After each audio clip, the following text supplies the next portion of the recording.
April Snow's first inkling that she operated differently came from a surprising place: her feet.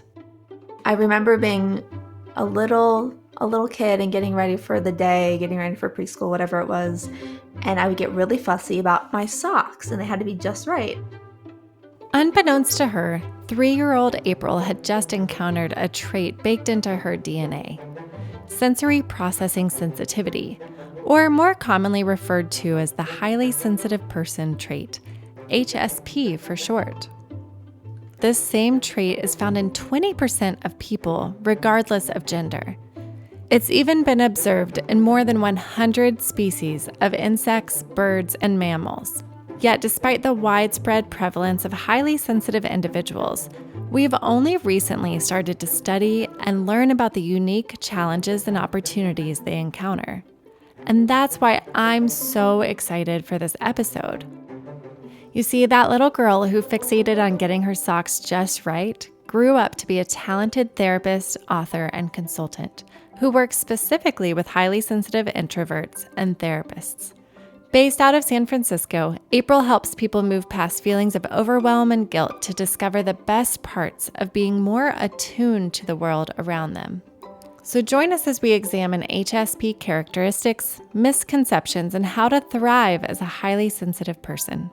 You're listening to Mental Note Podcast. I'm Ellie Pike.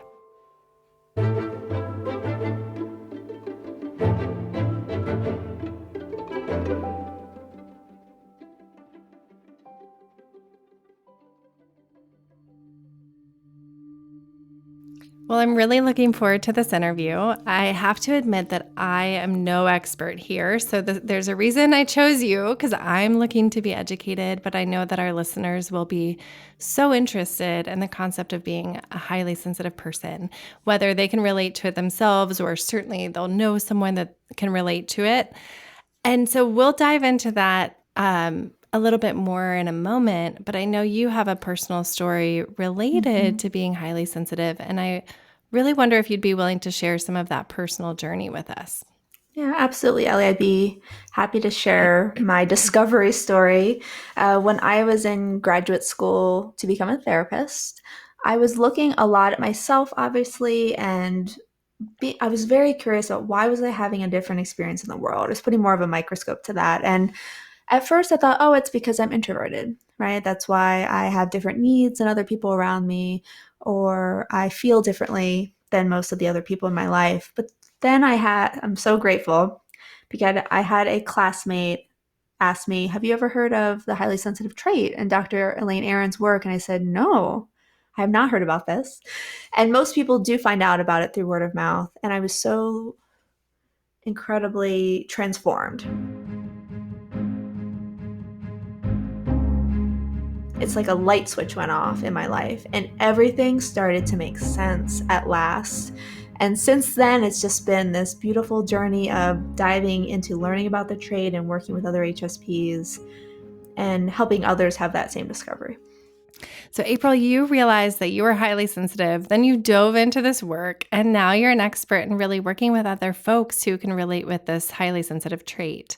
So how does someone know if they are highly sensitive? Yeah, it's a very important question because every HSP looks differently, right? That's just one part of our experience, and there's lots of other intersections. But the one thing that all HSPs have in common is if you look really closely, you can see the trait from birth. So it's really helpful because if you're not sure if it's high sensitivity or something else, you can look back and see were these characteristics present throughout my life. And so they're summarized by the acronym DOES, DOES. So that's depth of processing, that's being easily overwhelmed, being more responsive to all of your emotions and having more empathy, and then also being sensitive to subtleties and being more aware of subtleties in your environment. And so I can also break those down because what do they mean in terms of real life, right? Could we run through maybe an example of each? Absolutely. Starting with depth of processing, what is an example for us? Yes. So depth of processing is taking time to make decisions or taking more time with transitions. Also, really just needing to sit with all of your experiences. It makes sense. I think, Mhm. we all have to process, but some of us can just absorb and move on really quickly. And then Right. some of us, like my daughter that I used as an example, is still processing 6 months later the loss of her great grandfather. And every once in a while, she'll say, Mommy, I have a secret. And she'll whisper in my ear, Mm. Grandpa Jerry died. And it's really heartbreaking, but she's Yeah, still processing and understanding what that means. While other exactly. kids at her age might just have moved on by now. And you use the keyword there is the meaning, right? So HSPs are looking for the meaning so they can then store it and recall it later. That's part of the evolutionary component of the trait, why it exists. It's because we're looking for meaning and we're going to apply that later to make sure that there's safety, there's consistency. Yeah, very important. And then moving to the next, the O in the acronym Yeah. DOES. So the O is overwhelm and overstimulation. Yes. And this is what I like to call the Achilles heel of the traits. Of these four characteristics, it's the most difficult and the most common to have to deal with, especially in kind of the very connected, busy world we live in. And it's what you would think. So it's feeling easily overwhelmed, which also often comes with anxiety. You can also see mood changes or feeling distracted or irritable or impulsive. I see a lot of HSPs having physical symptoms as well from the stress of being chronically overwhelmed. A lot of headaches, getting colds, having other health related issues. That's really interesting that you can see it relate not just to feelings, but also health, like in a broader way. Yeah, right. Because stress impacts all the systems of our body. Right. And Yeah, especially for someone who's highly sensitive, it seems like it would feel even more connected. exactly. Okay. And then the E in does is emotional responsiveness and empathy. So this is the part of the trait which is, I think, the most obvious, and also what people that do not have the trait, do not have that lived experience, attach onto. When we think of someone who's highly sensitive, we think of them as someone who's very emotional, right? When really for us, we feel all of our emotions more deeply. And when we're regulated and feeling balanced, usually in a very controlled, subtle way. And then also being able to feel in and imagine what others are feeling, having that really strong empathy, more so than others would. And then the last one being sensitivity to sensory stimuli, and then the awareness of like subtleties. And this is the example that you gave with socks, but it might be helpful just to have another example. Absolutely. So an HSP is the person that notices all the little details. So if you walk into a room, you're the first one to notice that something has changed, or the first one to notice if your friend got a new haircut or is showing a subtle emotion on their face or something changed in their demeanor, right? We're noticing everything, not just sensory information, but everything. And with the senses, it's not that we're having trouble integrating them. It's more they just are a little bit more intense or more we're more aware of them. To me, it kind of seems like a superpower. It's like, Yeah. well, that's pretty amazing to notice. And especially for certain careers and down the Yes, road and being in tune with other people. I mean, it's pretty amazing to it be able to notice is. those details. You got it exactly. It brings so much to the table in so many different situations. So if someone is listening to this and is like, ooh, I really want to know if I am an HSP, how could they find out?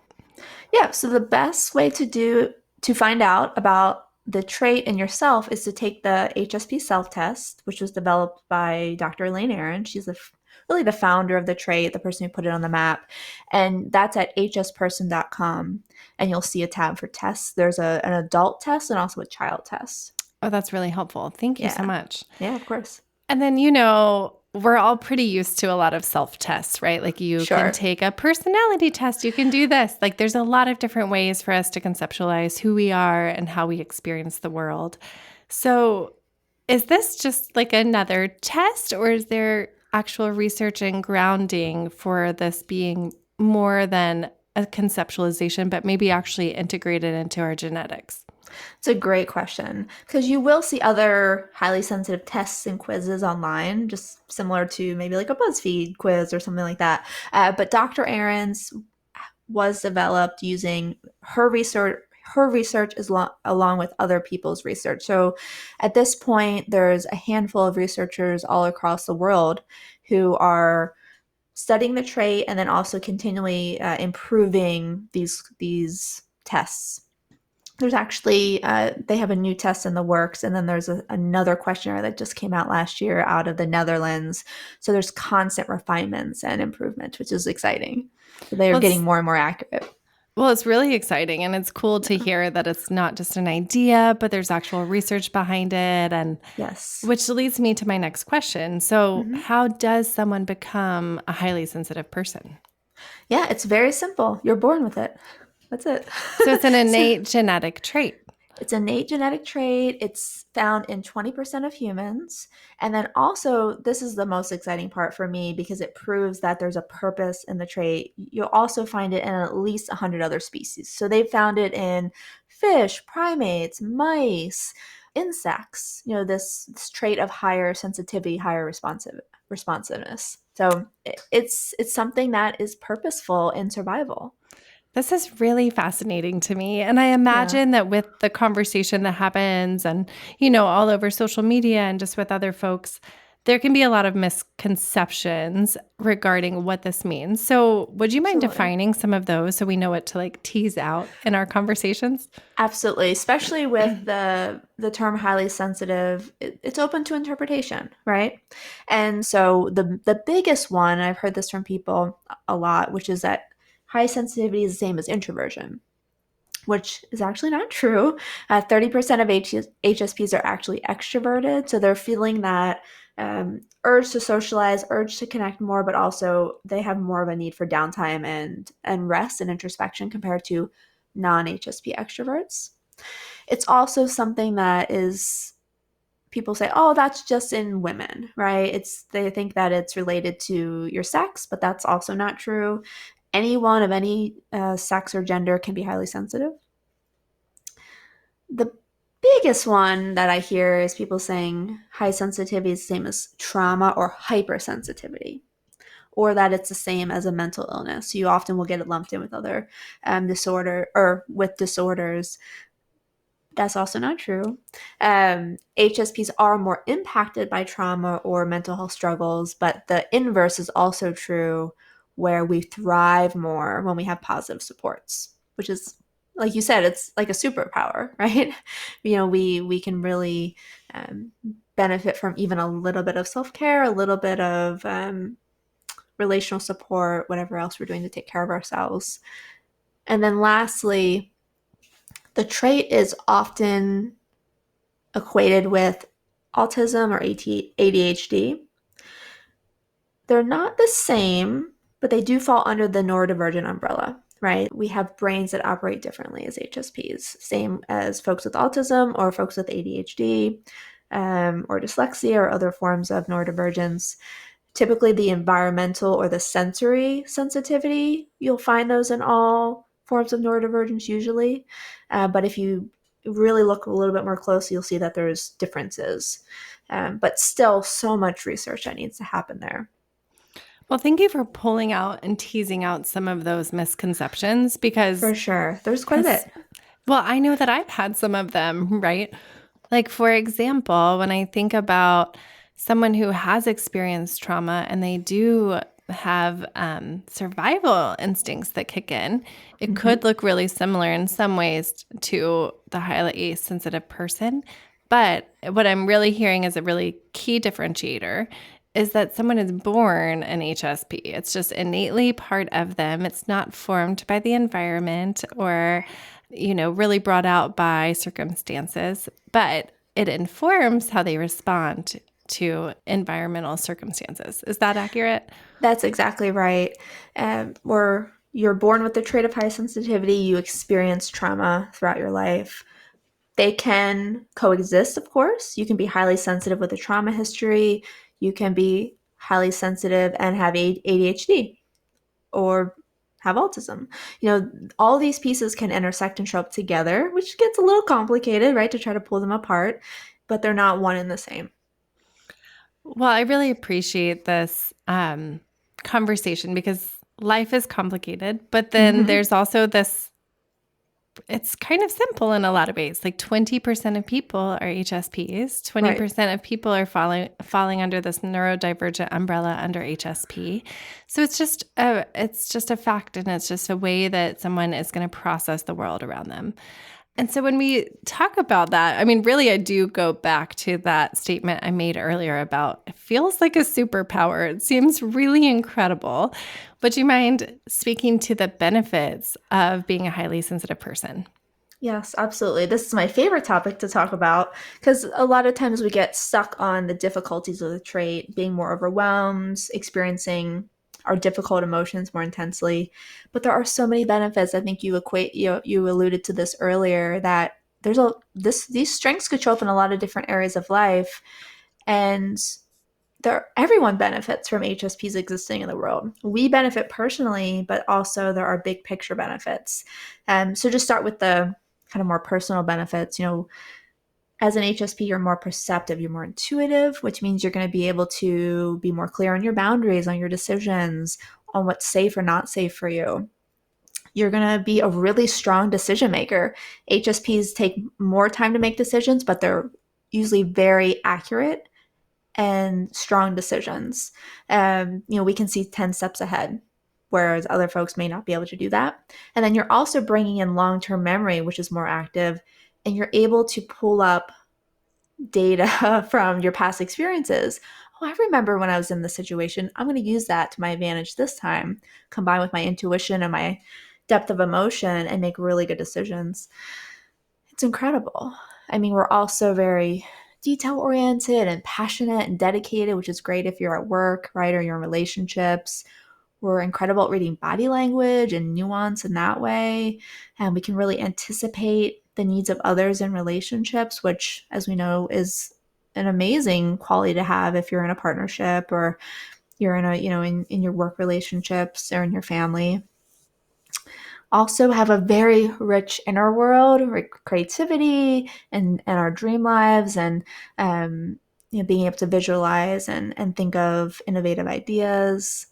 And then, getting to feel everything deeply means not only noticing, but being deeply impacted by all those little joys that you experience throughout your day, right? Could be just really enjoying that cup of tea or coffee in the morning, a smile on your child's face, or the bird out the window, right? Or seeing a dog on your walk at night. You're gonna take those experiences in at a such more impactful level. And then also we're really aware of what's needed in not only for ourselves but in our communities, at home, at work, in our relationships. Think about the HSP partner who's making sure everyone in the house goes to their medical appointments, or the tires on the car are replaced on time, right? There's just so many things that we bring to the table, not just in our own lives, but in everyone else's lives that's around us. Well, as you talk, I'm like, man, everybody needs an HSP in their life. Like, this is really amazing. And I Exactly. can relate with a lot of pieces of this personally, but also very much so with, my partner and also my child. I'm like, oh, wow, this really makes a lot of sense to me. And with that being said, I have watched, especially using my daughters as an example, how Hmm. overwhelming it can be to be highly sensitive. And Yes. I know that that's not just her experience. So I'm wondering from your perspective, what does an HSP need to create some of those, guardrails so they don't feel Mhm. constantly overwhelmed or overstimulated? Yeah, this is such an important part of the equation because, as I just said, there's a lot of benefit, but also just imagine being open and influenced by so many little data points or nuances throughout the day when there's so much happening. It easily can feel like a burden to be highly sensitive, and that strength, those benefits get buried. So it's really important to look at, okay, what do I need to access the best parts of this trait, the strengths of this trait? Number one, has to be learning about the trait, knowing it's real, that it has validity, understanding yourself and that others like you exist and that you have different needs. So, first, it's really important to know why you're having the experiences you're having. So, that's number one for sure. And then once you understand what your needs are and why they're different, then protecting your time to make sure that you have off time, downtime. And there's time to do all that processing and catch up from your day and make sure you have time to integrate it. And you have time to just be still and quiet. And of course, it's going to be important to set some boundaries around that time.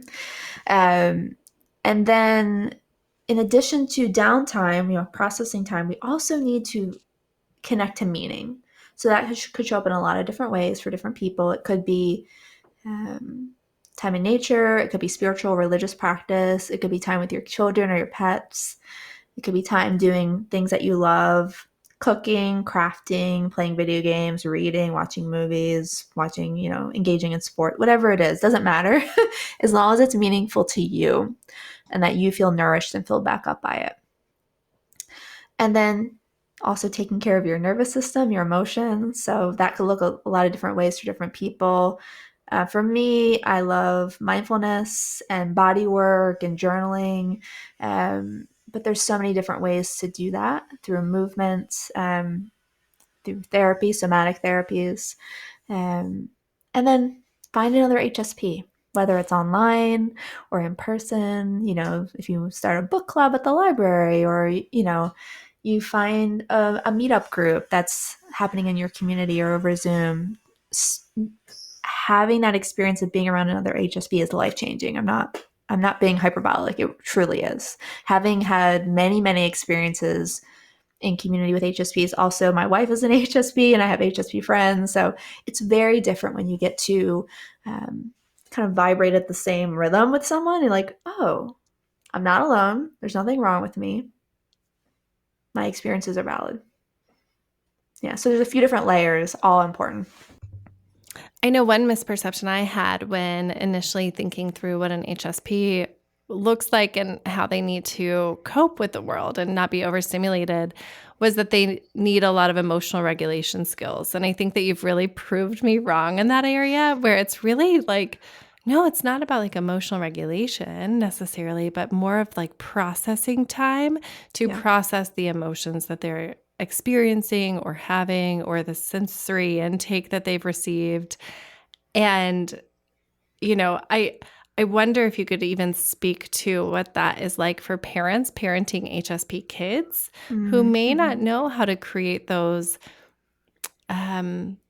maybe the spaces that they need in order to process or to create the boundaries or to do the meaningful pieces. What are some ways that you could guide parents in this? Yeah, and I think about parenting an HSP kiddo, which I don't have that experience, but I have worked with kids in my therapy practice. And I think a big part of it is not pushing past the emotions or past their experience, but just taking a moment to see them in it. Okay, your socks are bothering you today. I understand that. And we need to limit that focus and then move on. But just taking a moment to acknowledge that they're having an emotion and it might be different than what you could even imagine. And then creating spaces for them to decompress. So having a mindfulness corner or having the whole family have quiet downtime so it's normalized. Everyone's doing it. It's not just you getting sent off to your room because you're different. So yeah, having space for expression but also containment at the same time, because HSP kids are going to, I think, even more need that structure, that consistency. They're going to respond to that. So having routines in place. With an HSP nervous system, every time you go through something new, your brain is wired with a pause. So you're wired with a pause and reflect response. So before you do anything, your brain has to assess what's about to happen. Is it safe? Do I know what to expect? What do I need to do to prepare? So building in that as well. So having routine, but also building in maybe a little bit of buffer for kids, because the HSP child is more slow to warm. They're going to need to hang out on the outskirts for a while. They're going to need a moment before getting into the car, or before getting their shoes on, or before transitioning between playtime and dinner time, or dinner time and bedtime. So seeing them and then creating little pockets to honor their experience as a slower transitioner, a deeper processor, and then seeing if other people can get on board with it too. Because usually what's good for HSPs is good for everyone. I was just going to say that. And as Yeah. you're talking about this as it relates to a kid, is any of it really that different for an adult? No. So No. really, it's like all of this applies for pretty much all of us, but especially for Exactly. children and adults who are HSPs. It's true. Yeah. As adults, also give yourself time to transition and honor your emotions and think through what's about to happen. And yeah, all the same things. These are great pieces of advice. Thank you so much, April. I really hope that what comes out in this episode is just how incredible HSPs are and what an incredible gift it is to feel so deeply, to be able to be so attuned with the world and with themselves. And I really hope that everyone takes away an additional piece of taking care of yourself. It's hard. It's hard to absorb so much and to feel so much, and to process so much sensory stimulation. But it's so important and you're so worth it. And thank you for bringing that to light. Absolutely, Ellie. And I appreciate that you bringing that last piece up, which is this trait has a lot of gifts, a lot of strengths that are beneficial to us and the world. And just a reminder, they're only accessible when we take care of ourselves, when we get downtime, when we set boundaries, when we fill ourselves up with nourishing activities.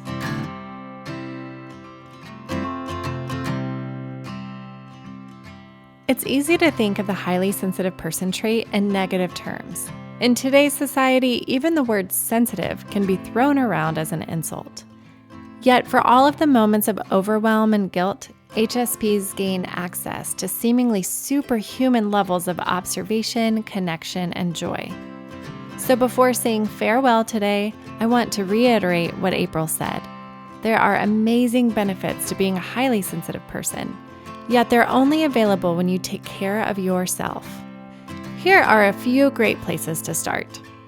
April Snow's website, aprilsnowconsulting.com, is full of free workshops, courses, and books. I especially love the Highly Sensitive Person Workbook because it both helps you feel less overwhelmed while also honing your strengths. While you're researching, I highly recommend the website of Dr. Elaine Aron, the trailblazing researcher who started this field of study back in 1991. On hsperson.com, you can take free research-based self-tests. Learn about how other traits like extroversion or novelty-seeking manifest in highly sensitive persons, and access numerous resources for help. Thank you for listening to Mental Note Podcast. Our show is brought to you by Eating Recovery Center and Pathlight Mood and Anxiety Center. If you'd like to talk to a trained therapist to see if in-person or virtual treatment is right for you, give them a call at 877-850-7199. If you need a free support group, check out eatingrecovery.com/support-groups or pathlightbh.com/support-groups. If you like our show, sign up for our e-newsletter and learn more about the people we interview at mentalnotepodcast.com. We'd also love it if you left us a review on iTunes. It helps others find our podcast. Mental Note is produced and hosted by me, Ellie Pike, and directed and edited by Sam Pike. Till next time.